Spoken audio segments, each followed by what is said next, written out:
నిజామాబాద్ జిల్లాలో 68.30% పోలింగ్ నమోదైందని ఎన్నికల అధికారి కలెక్టర్ రాజీవ్ గాంధీ హనుమంతు తెలిపారు.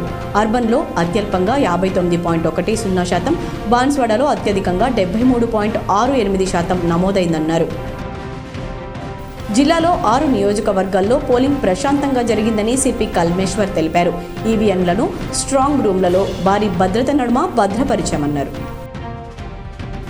జిల్లాలోని 6 నియోజకవర్గాల్లో ప్రశాంతంగా పోలింగ్ జరగడంతో అధికారులు ఊపిరి పీల్చుకున్నారు. నిజామాబాద్ జిల్లాలో 68.30% పోలింగ్ నమోదైందని ఎన్నికల అధికారి కలెక్టర్ రాజీవ్ గాంధీ హనుమంతు తెలిపారు. అత్యధికంగా బాన్స్వాడలో 73.68% నమోదు కాగా అత్యల్పంగా నిజామాబాద్ అర్బన్లో 59.10% నమోదైందని ఆయన తెలిపారు. తెలంగాణ అసెంబ్లీ ఎన్నికల పోలింగ్ ముగిసింది. డిసెంబర్ 3న ఫలితాలు వెలువడనున్నాయి.